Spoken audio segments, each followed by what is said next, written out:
Hoje nós vamos meditar em um único versículo. Quero liberar vocês mais cedo, mas eu acho que não vou, né? Querer é uma coisa, né? Mas conseguir é outra. É um versículo só, mas eu acho que vocês não vão me deixar terminar cedo. Vamos lá. Lembrai-vos da lei de Moisés. A exortação para a nação é que voltem à aliança. O único versículo está aqui. Lembrai-vos da lei de Moisés, meu servo, a qual lhe prescrevi em Horebe para todo Israel, a saber, estatutos e juízos. Está muito fácil hoje, não está não? Observações, vamos lá para a observação do texto. O que é que chama a sua atenção? O que é que nós deveríamos prestar atenção nesse texto aqui? Um de cada vez, tá? Que é para não dar tumulto. Calma, pastor, estou observando. Que bom, observa aí. Tem alguma coisa que chama a sua atenção? Algo bom aí? Alguma dúvida surge na sua mente quando você lembra desse texto ou lê esse versículo? Ele está se dirigindo a quem? Lembrai-vos. Opa, boa. Lembrai-vos, ele está se dirigindo a quem? Que mais?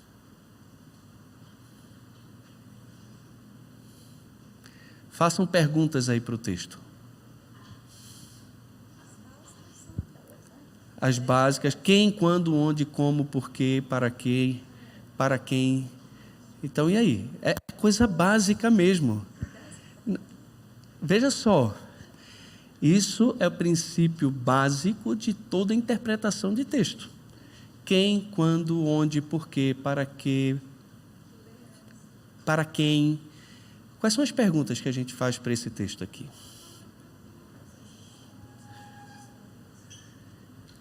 Quais são esses estatutos? Que juízos são esses? Ok.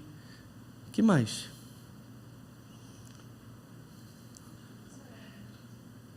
Onde fica esse Horebe? Pronto. Vocês estão muito quietos. Tomaram café da manhã hoje? Vocês estão bem? Estão com vergonha? O que foi?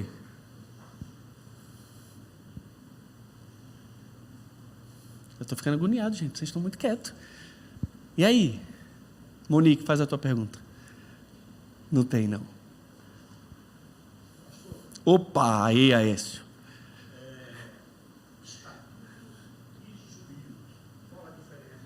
Estatutos e juízos. Qual a diferença? Tem diferença? Que lei? Estatutos, juízos e lei. Será que tem diferença? Ou é uma forma de falar a mesma coisa? É uma pergunta. Legal, ok. Que mais?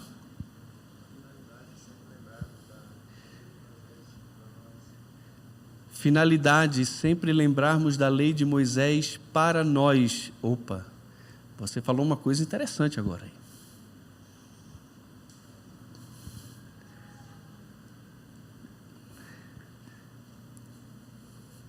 Tu está muito quieto, Edu. Frigo, tu deu uma risadinha aí, tu está querendo fazer uma pergunta aí, entendeu? E aí, vocês estão quietos, gente? Fala aí. Lembrai-vos da lei de Moisés, meu servo, a qual lhe prescrevi em Horebe para todo Israel, a saber, estatutos e juízos. Só eu que tenho muitas perguntas para o texto, quê?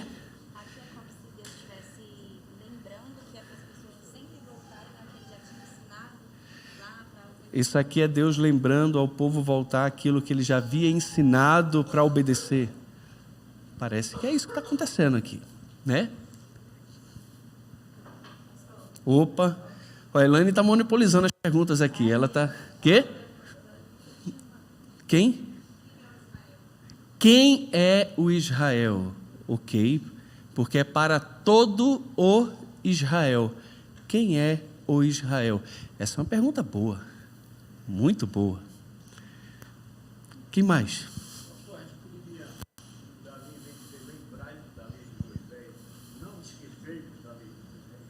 Pode. A ideia do lembrai-vos, isso aqui é forte ou não? Isso aqui é muito forte, né? Isso é muito forte. A gente vai daqui a pouco entrar nas palavras, no estudo de cada palavra, mas isso aqui é forte, principalmente porque quem é que está falando? Deus está falando. Deus está falando. A lei é de quem? Mas aqui diz que é de Moisés. Mas é porque ele passou por Moisés. Como é que tu sabe? Porque está falando dele. Porque está dizendo que prescrevi. Deus prescreveu, né? Então, a lei é de Moisés, mas foi Moisés que inventou a lei da cabeça dele? Não. Ok, tá joia. Você está falando que ele já sabe. Só pode ter esquecido. Que coisa boa, tu foi inteligente agora, esse negócio. Lembrai-vos, isso quer dizer que eles já conheciam, eles já sabiam, só tinham esquecido. Eles precisavam se lembrar. A exortação não é conheçam a lei de Moisés. Lembrai-vos da lei de Moisés. Foi legal a Elaine aqui agora, foi não? Foi legal. Tu não tinha pensado nisso, não? Tinha não. Foi muito bom isso aqui. Gostei. Que mais? Tem mais alguma coisa que dá para tirar aí dessa laranja, que dá para apertar? Eu acho que vocês pegaram bastante coisa.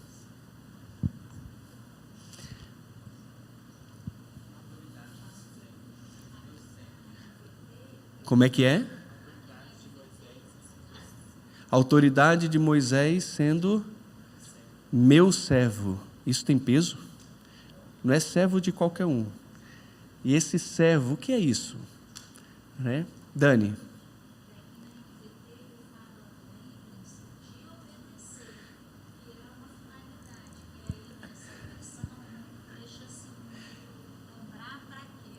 Legal. A Dani está falando que na NVT eles traduziram por lembrai-vos em obedecer a lei de Moisés, meu servo.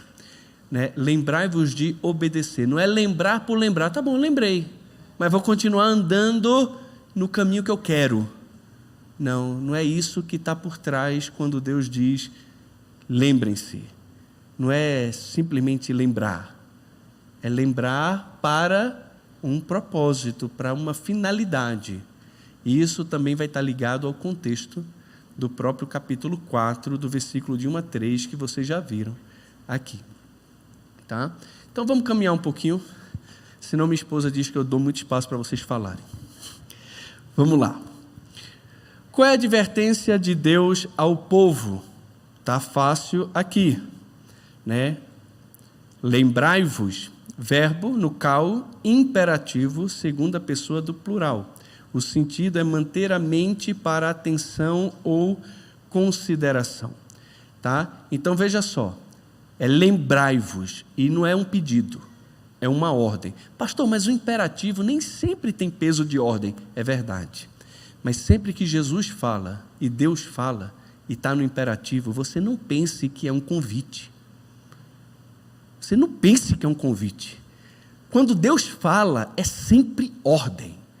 Quando Jesus fala, é sempre ordem. A gente não pega a palavra dele e fala, eu acho que é um conselho que ele está me dando, mas eu posso não obedecer. Que é isso? Que absurdo é esse? Não. Lembrai-vos, isso aqui está no imperativo. E a gente tem vários textos também que tem a ver com isso. A gente pega, por exemplo, Deuteronômio 4:10, que diz, não te esqueças do dia em que estiveres perante o Senhor teu Deus, em Horebe, quando o Senhor me disse, reúne este povo e os farei ouvir as minhas palavras, a fim de que aprenda a temer-me todos os dias que na terra viver, e as ensinará aos seus filhos. Não te esqueças. Novamente aqui Deus está dizendo, lembrai-vos. Êxodo 3:1, apacentava Moisés o rebanho de Jetro, seu sogro sacerdote de Midian, e levando o rebanho para o lado oriental do deserto, chegou ao monte de Deus chamado Horebe. E aí tem a ver já com Horebe.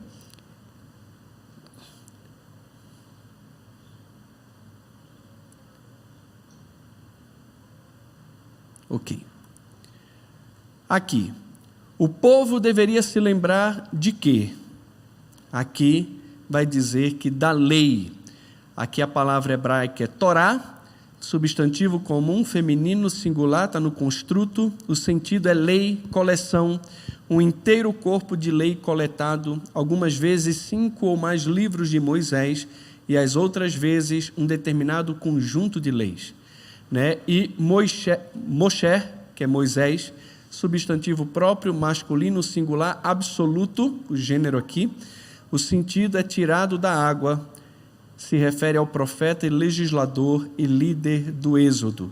Então, a lei de Moisés, mas como a Elaine muito bem destacou, não é uma lei que veio da cabeça de Moisés, que ele inventou, foi uma lei dada a Moisés. Quando Paulo, por exemplo, vai dizer em Gálatas, capítulo 1, o meu evangelho, isso não quer dizer que Paulo inventou o evangelho, mas que Jesus mesmo deu o evangelho a Paulo e que ele não precisou aprender de homem algum, porque ele recebeu do próprio Senhor. É esse sentido aqui, é o meu evangelho, é a lei de Moisés, mas não que eles tenham imaginado e escrito segundo a sua vontade e a sua inteligência, de forma nenhuma. Como também a lei, ela é chamada aqui.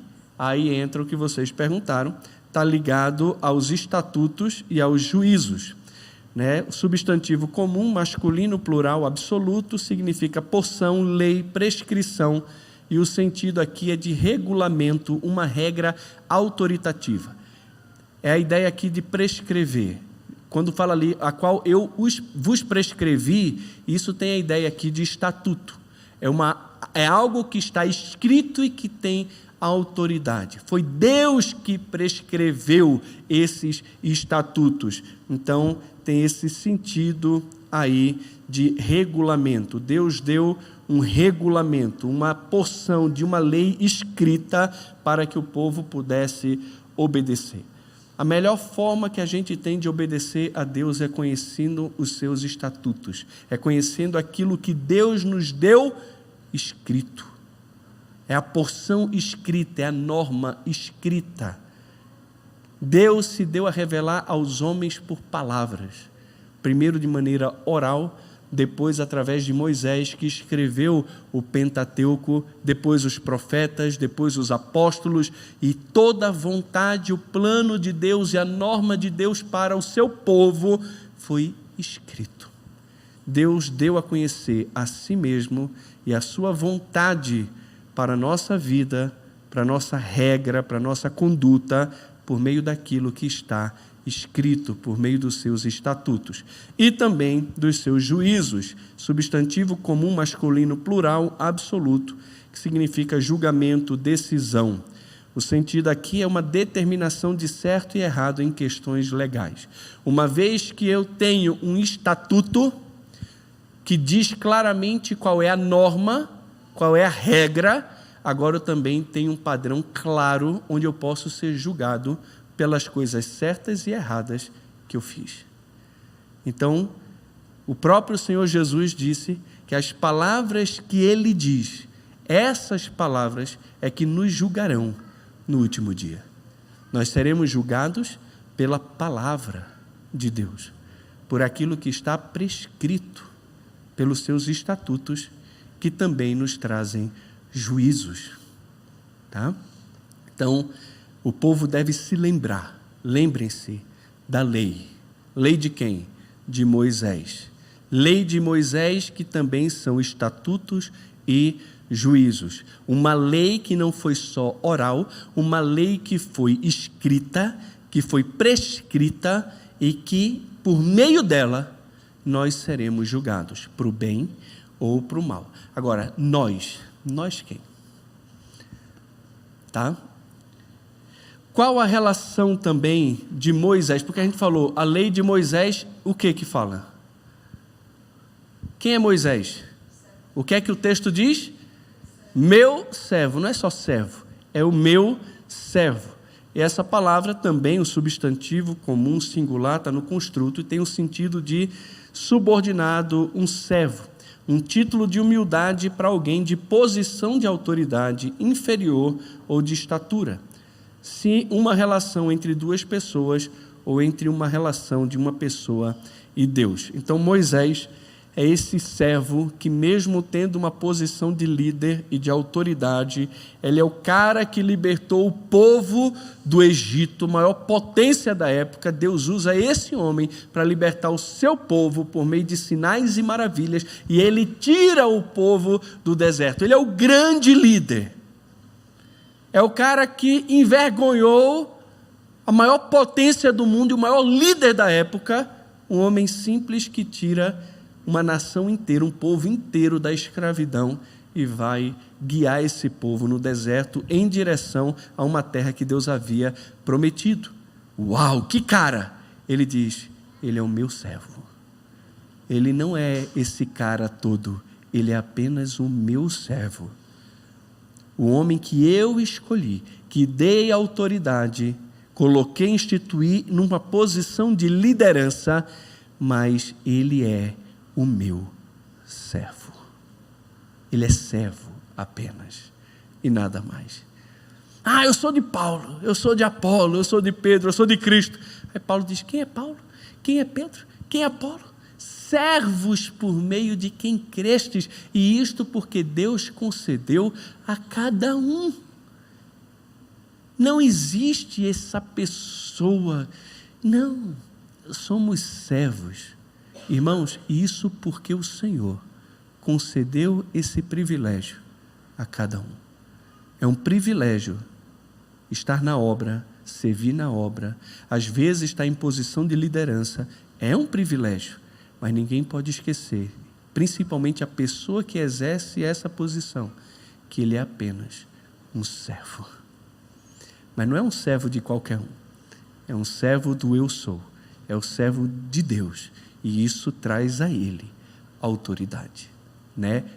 É uma posição de humildade, mas ao mesmo tempo de honra, de autoridade, porque ele é servo do Senhor, e isso é uma bênção, isso é um privilégio.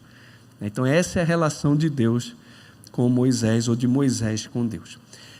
A respeito da lei de Moisés, o que o texto nos diz? Primeiro, que Deus ordenou a lei. Veja só, o verbo está no piel, no catal, né? Que é o perfeito, primeira pessoa do singular. O sentido é ordenar. A ideia ali de prescrever, o qual eu prescrevi, eu ordenei, eu fiz com que. A ideia aqui é cobrar alguém para fazer algo, incumbir, comissionar, mandar. Foi Deus que mandou, Deus que comissionou, Deus que incumbiu, é Deus que está ordenando e levando o povo a fazer com que obedeçam.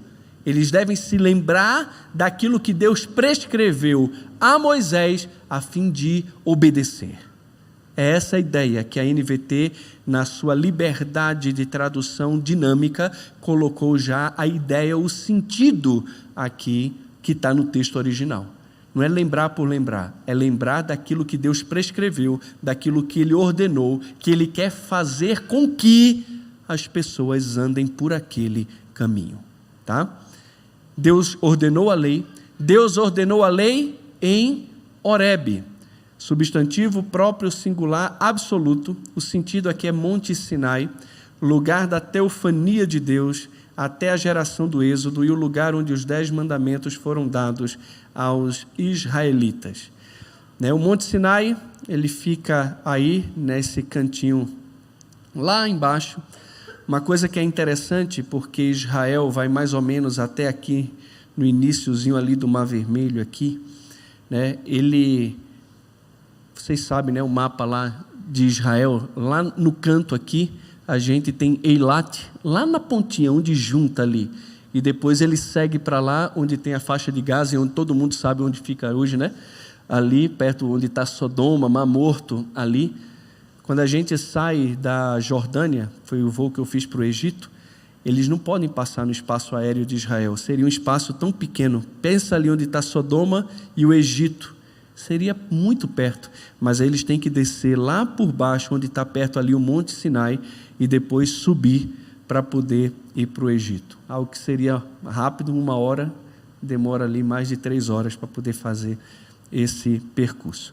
Só que o Monte Sinai, olha aqui, o lugar da teofania de Deus, como a gente falou, até a geração do Êxodo, e o lugar onde os 10 mandamentos foram dados aos israelitas. Continua a ser um local crítico na história de Israel e um componente-chave da sua identidade nacional. O nome Sinai não se refere apenas à montanha, mas à região que circunda a montanha. O nome Sinai é de origem incerta, embora provavelmente derive do deus da lua, Sin, que era adorado pelos povos do deserto. Há uma série de montanhas no deserto do Sinai, e o Monte Sinai também chamado de Horebe, em vários textos aí. Alguns estudiosos sugerem que, como o nome Horebe é preferido pelo deuteronomista, ele se refere a uma montanha e tradição diferentes que mais tarde foram confundidas com a narrativa do Sinai. Sinai, então, seria o termo mais geral, a montanha do deserto do Sinai, e Horebe, o termo regional mais específico. Isso aqui é o que alguns comentaristas colocam. Então, Horebe seria uma montanha específica e o Sinai seria o conjunto ali de montanhas. E a gente não sabe ao certo onde fica esse Monte Horebe ou Monte Sinai. Alguns dizem que é num lugar, outros dizem que é em outro. Existem excursões para você ir lá para o Monte de Deus, para o Monte Sinai, mas a verdade é que ninguém sabe ao certo qual é esse monte mesmo, essa montanha. Mas foi nessa montanha, então, que Deus deu a lei, que Deus se revelou, e muitos acontecimentos na narrativa bíblica acontecem também nesse lugar. A respeito da lei de Moisés, o que o texto nos diz? Além de tudo que a gente já viu, que ele também ordenou a lei em Horebe, mas ordenou para todo o povo de Israel. Então, a ideia ali é sobre ou para, também todo ou tudo, e Israel. Então, para todo Israel, do jeito que está realmente traduzido. E aí alguém perguntou, que Israel é esse? Só existe um Israel. Israel são os descendentes físicos de Abraão. Esses são os israelitas que vieram da descendência de Jacó, quando Deus muda o nome de Jacó para Israel. Esse é Israel. Deus deu a lei para Israel, para os descendentes que, além de virem da descendência física de Abraão, também fazem parte da descendência física de Jacó, a quem Deus mudou o nome para Israel, e da onde vêm as 12 tribos de Israel. É para eles que Deus deu a lei. Foi com eles que Deus firmou uma aliança. Foi com eles ali. Tá? Então, até esse momento, Malaquias entregando a profecia, ninguém imaginaria o que as pessoas falam hoje, de que a igreja é Israel. Não. Para quem está lendo isso aqui, sabe claramente a quem Deus está se dirigindo. É para todo o Israel, os descendentes físicos de Abraão e também de Jacó, a quem Deus mudou o nome para Israel. Qual a importância deles lembrarem da lei? Se você lembrar da aula passada, a gente vai ver o seguinte: o dia do julgamento está se aproximando, o dia em que Deus vai manifestar a sua justiça divina, também conhecido como o dia do Senhor, que é uma expressão muito recorrente ali nos profetas e que indica um futuro, quando Deus então julgará os ímpios e salvará os seus escolhidos.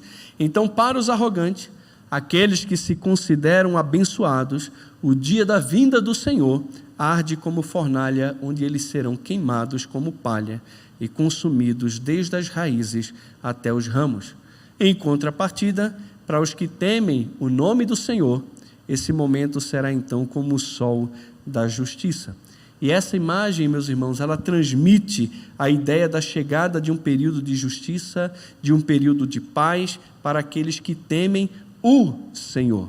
Então, o sol da justiça, cujos raios trarão cura, indica a renovação espiritual do verdadeiro povo de Deus. E quem é o verdadeiro povo de Deus? São aqueles que, apesar de serem israelitas, também demonstram a mesma fé que Abraão demonstrou. Nem todos de Israel são de fato israelitas.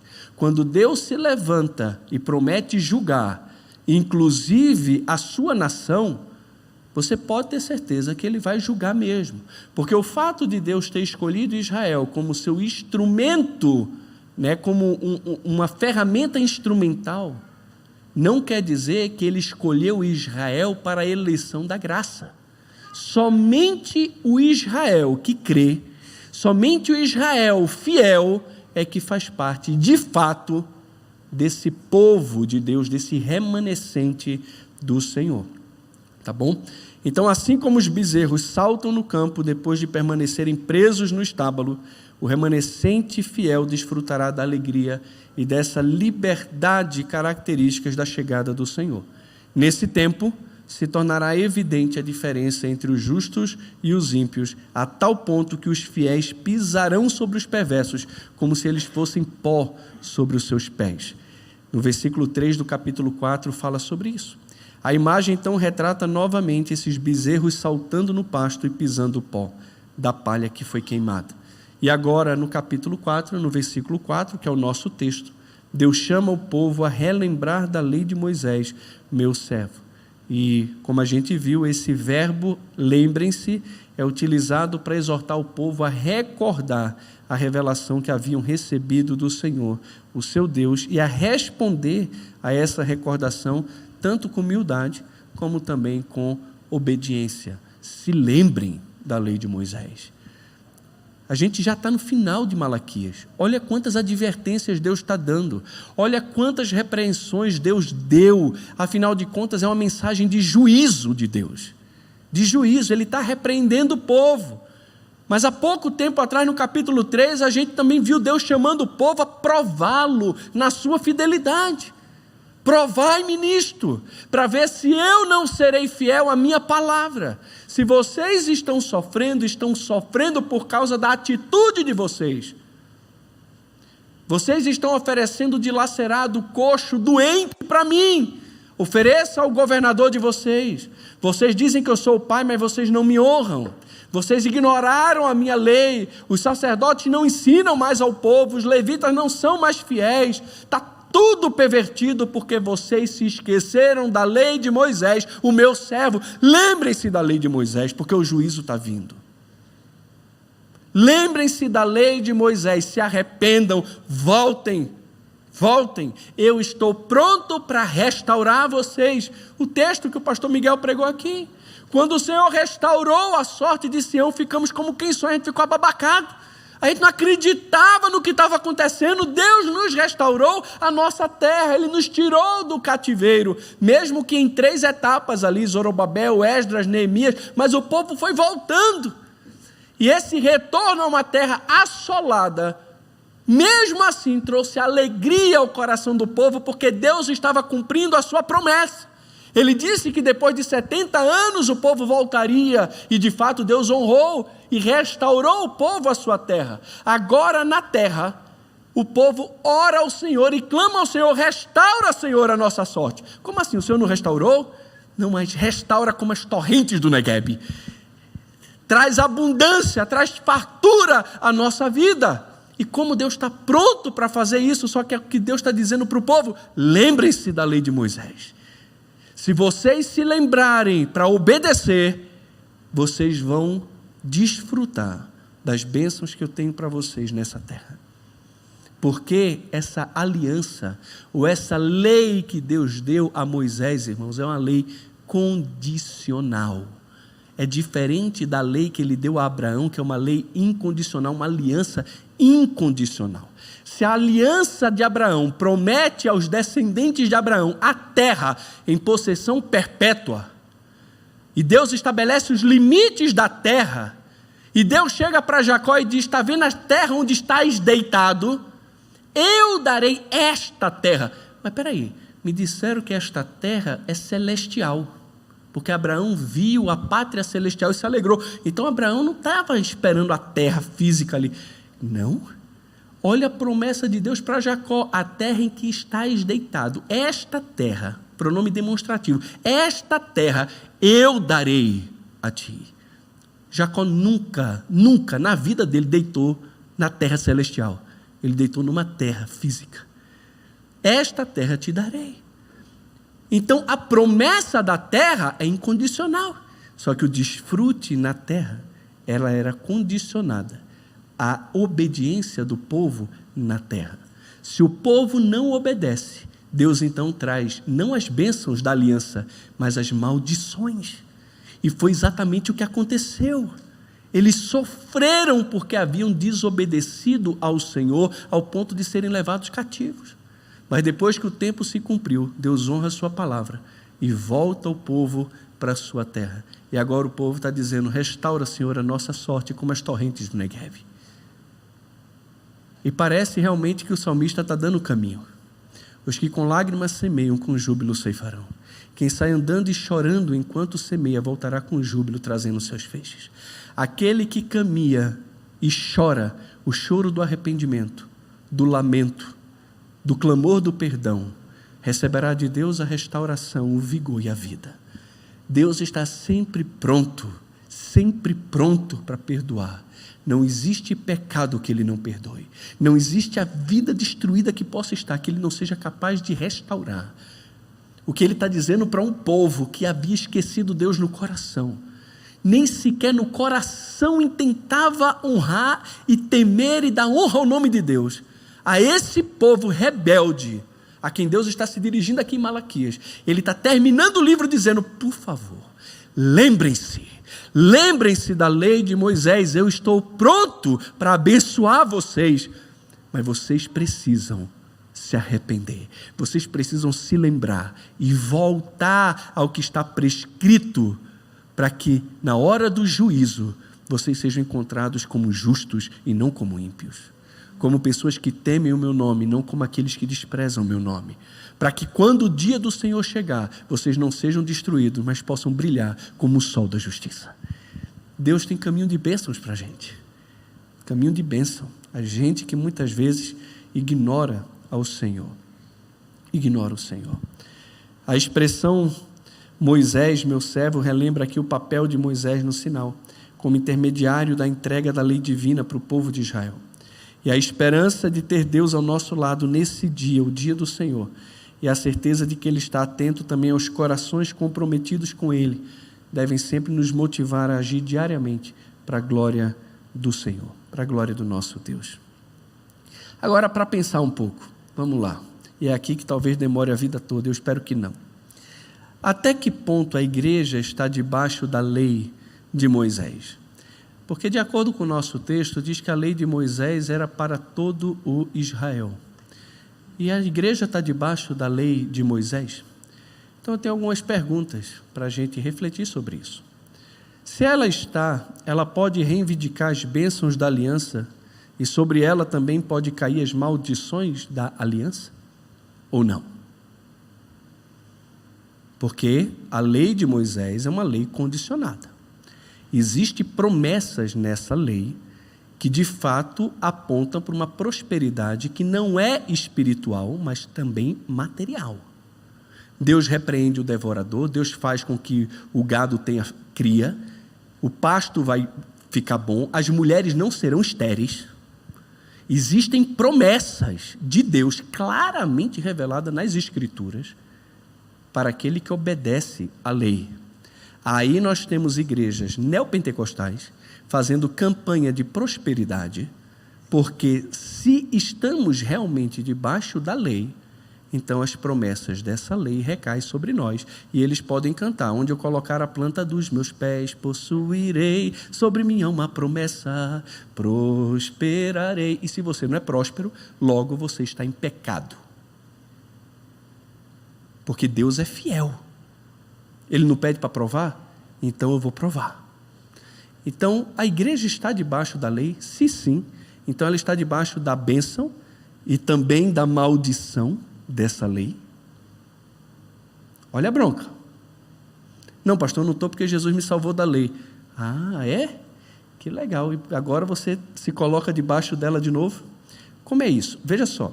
Como definir o que é cerimonial e o que é moral? Não, debaixo da lei de Moisés a gente não está. Mas debaixo da lei moral a gente está. A cerimonial é que a gente não está. Mas vem cá, Quem pode fazer essa distinção? E como a gente pode lidar com 2 Coríntios 3 sobre a lei escrita em tábuas de pedra? Porque 2 Coríntios capítulo 3, quando Paulo fala lá sobre a antiga aliança, escrita em tábuas de pedra, e que desvanece para dar lugar a uma nova aliança que tem uma glória sobreexcelente, ele não diz que o que desvanece é a cerimonial. Ele diz que a lei toda escrita em tábuas de pedra, que teve o seu lugar, que ele chama de ministério da morte, está desvanecendo, enquanto uma outra aliança, um outro ministério, tem uma glória sobreexcelente. Quem diz o que é cerimonial e o que é moral? Quem pode fazer essa distinção? É complicado. Se estamos, por que não guardamos o sábado? Porque o sábado é cerimonial. Por quê? O sábado é moral também. O sábado protege do trabalhador não trabalhar além da conta. Isso é moral. O sábado protege a terra, o sábado abençoa a família. Não é uma questão só cerimonial, é uma questão moral também. Se eu estou debaixo da lei de Moisés, por que eu não guardo o sábado? Porque hoje eu guardo o domingo. Mas quem fez essa mudança? Quem fez? Não, pastor, mas é só o senhor ler a Bíblia. No primeiro dia da semana, estando a igreja reunida. No primeiro dia da semana. Ok, mas simplesmente está mostrando uma prática da igreja. Não está tendo uma ordem dizendo que eu devo guardar o primeiro dia da semana, como os judeus guardavam o sábado. Não tem nada disso escrito. E se fosse realmente para eu guardar o sábado ou o domingo como se fosse um dia, como era o sábado para os judeus, por que Paulo, em Romanos capítulo 14, na questão da liberdade cristã, ele diz que alguns fazem distinção entre dias e dias e outros julgam iguais todos os dias, e que ninguém deve julgar um ao outro? Se esse fosse um ponto essencial ou central da nossa fé, você acha realmente que Paulo agiria dessa forma, com tanta liberdade, para você, se quiser, viver todos os dias como se fossem iguais? É algo para a gente pensar. Eu estou provocando vocês estão vendo, né? Além do mais, se não estamos, como entender o que Jesus disse: não vim abolir a lei e os profetas, mas cumprir? Está vendo, pastor? Agora sim, eu quero ver o senhor me responder isso aqui. Jesus não veio abolir a lei, ele veio para cumprir a lei. Está vendo? Jesus não aboliu. Tem algum sermão meu aí, que está aí no YouTube, que eu já preguei sobre isso aqui. Quando a palavra abolir é destruir, eu não vim destruir a lei, eu vim cumprir. Cumprir, a palavra grega é pleroma, que significa encher. Jesus, ele é o cumprimento da lei, ele é aquele que enche a lei, que dá pleno sentido à lei. Quando ele vem, quando ele vive, quando ele cumpre aquilo que na lei e nos profetas estão escritos a respeito dele, ele está enchendo a lei. Ele está enchendo a lei, ele está preenchendo tudo o que foi escrito a respeito dele e da obra dele, na lei. É tanto que no mesmo texto ele vai dizer: não passará nenhum tio dessa lei, até que tudo se cumpra. Peraí, mas é até que tudo se cumpra. Por que a lei não pode passar? Por que a gente não pode destruir a lei? Por que a gente não pode simplesmente ignorar o Antigo Testamento e viver só no Novo Testamento? Porque no Antigo Testamento é a base para o Novo Testamento. O Antigo Testamento tem as alianças que Deus fez com Israel e na qual a igreja também foi inserida e que explica todo o plano de Deus, inclusive para o futuro. O Antigo Testamento traz revelações a respeito de Cristo, do seu reino e da sua obra. E até que tudo se cumpra, até que Cristo possa preencher e encher completamente toda a lei, ela não pode passar. Isso não quer dizer que eu estou debaixo dessa lei de Moisés ou debaixo da sua maldição ou também da sua bênção. Por quê? Porque a própria lei e os profetas apontava para uma outra aliança que Deus faria com a casa de Israel e a casa de Jacó, e na qual Jesus inaugurou, que é a nova aliança. Eu e você, a partir do momento que cremos em Cristo, fomos inseridos no corpo de Cristo, estamos debaixo de uma nova aliança, não mais debaixo da antiga aliança, que seria a aliança que Deus fez com Moisés, no Monte Horebe ou no Monte Sinai. Por isso eu não estou debaixo da lei de Moisés, mas debaixo da lei de Cristo. Estou debaixo da nova aliança. Essa nova aliança, inclusive prescrita pela lei e pelos profetas. Por isso não podemos abolir a lei. Jesus não veio abolir a lei, porque a lei me leva a Cristo e porque a lei aponta para realidades que ainda vão se cumprir plenamente na pessoa do Senhor Jesus. Outra questão: se estamos debaixo da lei, como entender textos, irmãos, como João 16,16? Porque a lei e os profetas vigoraram até João. Opa, como assim? Está escrito: a lei e os profetas vigoraram até João Batista. Outro texto, 2 Coríntios 3, 7 a 18, que fala sobre essa questão. Deixa eu pegar minha Bíblia aqui, deixa eu abrir esses textos. Eu ainda tenho 5 minutos até meio-dia. Disse para vocês que ia acabar rápido. Que ia acabar não, que ia tentar, né? Eu disse que tentar é uma coisa, conseguir é outra. Mas vejam só esses textos. Eles são importantes para a gente. Qualquer coisa até marque aí na sua Bíblia, tá bom? 2 Coríntios 3, versículos 7 a 18. Olha o que diz a minha Bíblia e a sua também. Se o ministério da morte, olha aí como ele chama, como é duro, gravado com letras em pedra. Vem cá, quais foram as letras escritas em pedra? Foram as cerimoniais ou as morais? Foi tudo, né? Não foi não? Tudo.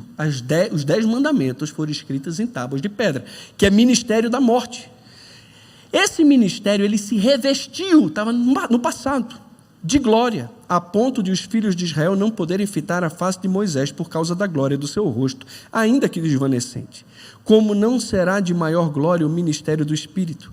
Porque se o ministério da condenação foi glória, em muito maior proporção será glorioso o ministério da justiça. Porquanto, na verdade, o que outrora foi glorificado, nesse respeito já não resplandece, diante da atual sobreexcelente glória. Porque se o que desvanecia teve a sua glória, muito mais glória tem o que é permanente. Olha o que ele está dizendo a respeito do ministério escrito em letras em pedra. O ministério da morte, ministério da condenação e um ministério que não mais resplandece e que desvanece na sua glória. Por causa de quê? Por causa de um outro ministério que tem uma glória muito maior, muito mais sobreexcelente e que é permanente. Olha o que ele está comparando. Um é permanente, o outro desvanece. Olha o outro texto, Efésios 2, 14 e 16. Efésios 2, 14 e 16. Esse texto de Coríntios estava na tua Bíblia? Olha esse aqui de Efésios, vê se está na tua Bíblia também. Versículo 14. Porque ele é a nossa paz, o qual de ambos fez um, judeus e gentios, tá? Tendo derribado a parede de separação que estava no meio, a inimizade. Aboliu, forte essa palavra, aboliu na sua carne a lei dos mandamentos em forma de ordenanças, para que dos dois criasse em si mesmo um novo homem, fazendo a paz. O que é que Jesus fez por meio da sua morte na cruz, o derramamento do seu sangue? O que é que ele fez para juntar no mesmo corpo e trazer paz a um povo só, por meio do seu sangue, judeu e gentil, para unir? O que é que ele fez? Ele aboliu a lei na forma de ordenanças. Ele aboliu. Pastor, isso aqui não estava na minha Bíblia não, então marca aí na tua Bíblia. Colossenses 3, 15.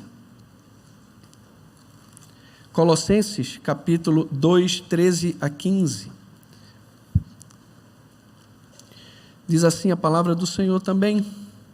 E a vós outros que estáveis mortos pelas vossas transgressões e pela incircuncisão da vossa carne, vos deu vida juntamente com ele, perdoando todos os vossos delitos, tendo cancelado o escrito de dívida que era contra nós e que constava de ordenanças, o qual nos era prejudicial. Esse delito, ele constava de ordenanças, essas ordenanças nos era prejudicial, tá? removeu-o inteiramente, encravando-o na cruz, e despojando os principados e as potestades, publicamente os expôs ao desprezo, triunfando neles na cruz. Vamos mais? Gálatas 3. Gálatas capítulo 3, texto muito bom esse texto. Gálatas capítulo 3, versículo 23 a 25. Marca também na tua Bíblia. Veja só. Mas antes que viesse a fé, estávamos sob a tutela da lei e nela encerrados, para essa fé que no futuro haveria de revelar-se.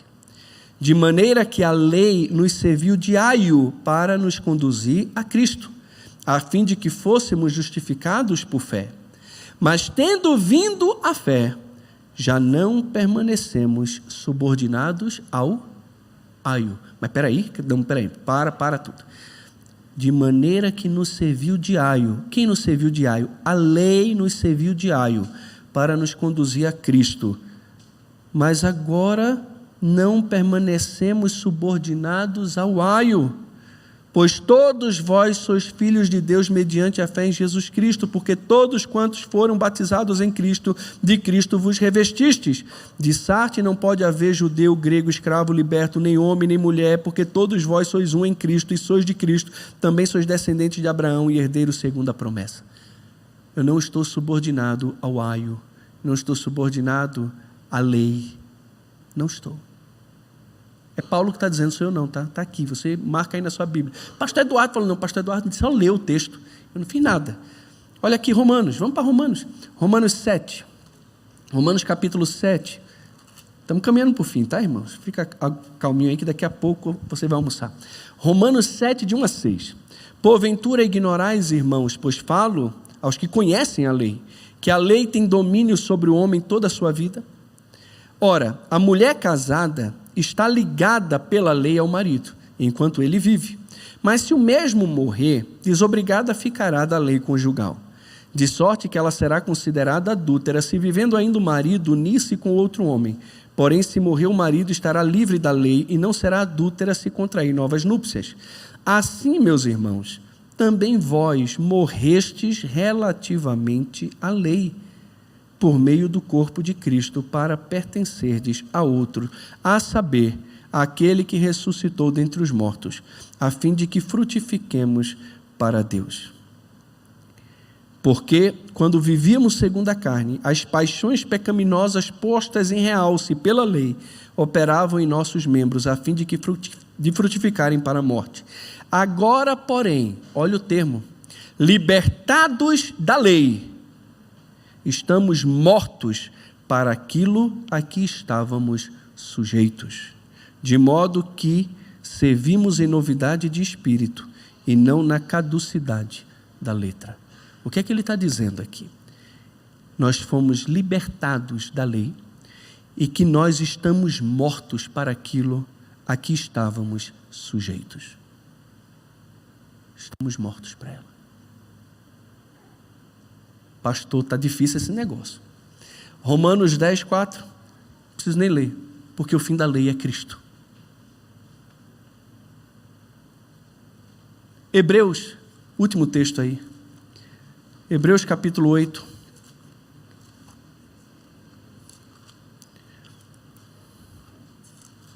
Hebreus 8, de 8 a 13. Veja só. E de fato, repreendendo-o, diz: eis aí vem dias, diz o Senhor, firmarei nova aliança com a casa de Israel e com a casa de Judá. Não segundo a aliança que fiz com seus pais no dia em que tomei pela mão para conduzir até fora da terra do Egito, pois eles não continuaram na minha aliança e eu não atentei para eles, diz o Senhor. Porque esta é a aliança que firmarei com a casa de Israel depois daqueles dias, diz o Senhor.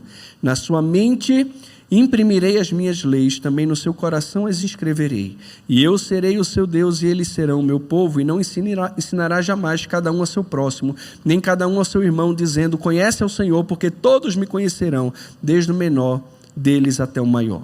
Pois para com as suas iniquidades usarei de misericórdia, e dos seus pecados jamais me lembrarei. Quando ele diz nova, torna antiquada a primeira. Ora, aquilo que se torna antiquado e envelhecido está prestes a desaparecer.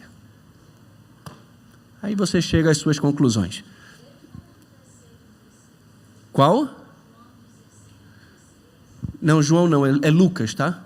Desculpa, é Lucas 16:16. Eu acho que é isso mesmo.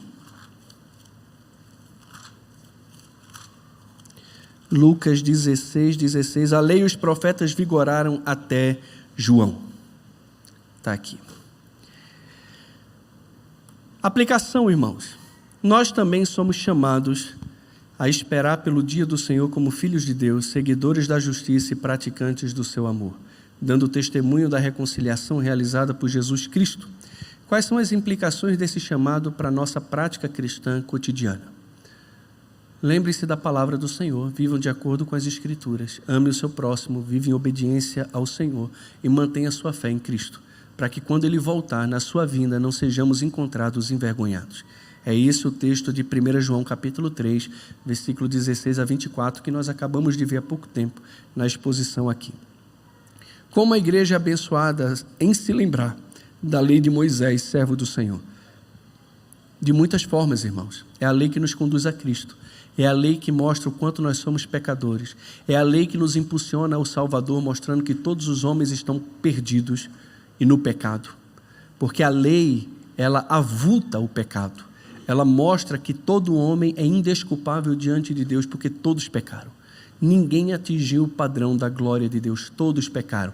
A lei é fundamental, não podemos ignorar. Tem gente, pastor aí, que está dizendo, rasga o Antigo Testamento, nós estamos na graça. Para com isso. O Antigo Testamento aponta a grandeza de Deus, a glória de Deus, o caráter de Deus, o plano de Deus, não só para Israel, mas para o mundo como um todo.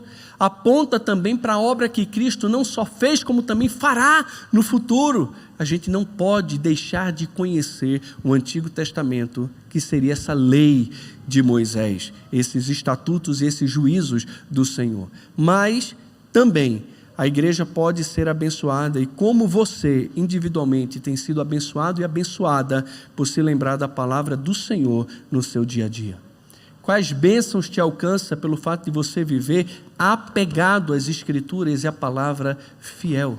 Bênçãos nos alcançam, irmãos, quando a gente anda segundo essa palavra.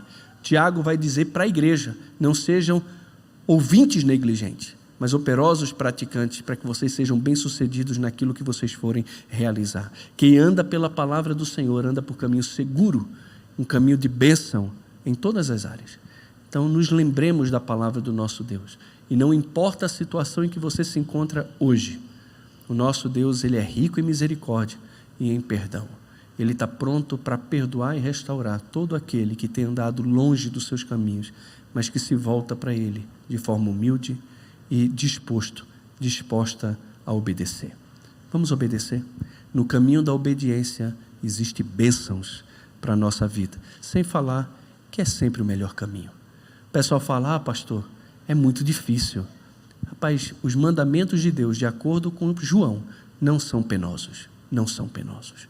Sabe o que é difícil? Difícil é viver no pecado. Tinha uma música que a gente cantava lá no Rio que era assim: mais difícil é continuar no erro e viver no mesmo desespero e ficar para trás. Eu quero ser um homem segundo o coração de Deus. Eu acho que era alguma coisa assim. É muito difícil você querer viver uma vida de pecado e sofrer as consequências do pecado. Isso que é difícil. Eu ouvi um nutricionista esses dias na rede social falando, escolha o seu difícil. Como assim? Deixa eu ver esse negócio. Eu não gosto de comer salada, eu não gosto de comer fruta, né? Eu gosto de fritura. Ok, não tem problema, escolha o seu difícil.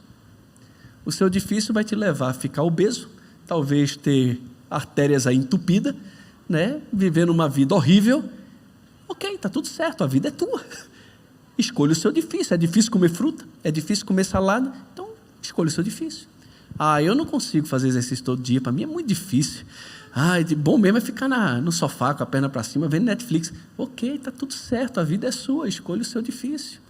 Né? Escolha o seu difícil. Quem vai fazer exercício, quem vai fazer musculação, quem vai se alimentar direito, pode ter uma vida melhor, uma vida mais disposta, mais cheia de alegria, né? Talvez livre de algumas enfermidades que vêm por causa de uma vida ociosa. Ok, escolha o seu difícil. Pastor, é muito difícil obedecer o Senhor. Tá bom, então, Então escolha o seu difícil, viva pelo caminho do seu coração, mas quando as consequências vierem, você não fique reclamando, porque elas vão vir. De Deus não se zomba. O que o homem planta, ele colhe. O que planta para a carne, da carne vai colher corrupção. Mas o que planta para o Espírito, do Espírito, vida eterna. Vida abundante, vida plena. É isso que Deus tem para nós. Então, meus irmãos, vamos nos lembrar da palavra do Senhor, porque Ele tem caminho de vida para nós. Amém? Vamos orar. Pai, muito obrigado por essa manhã, pela Tua palavra, por esse tempo juntos aqui.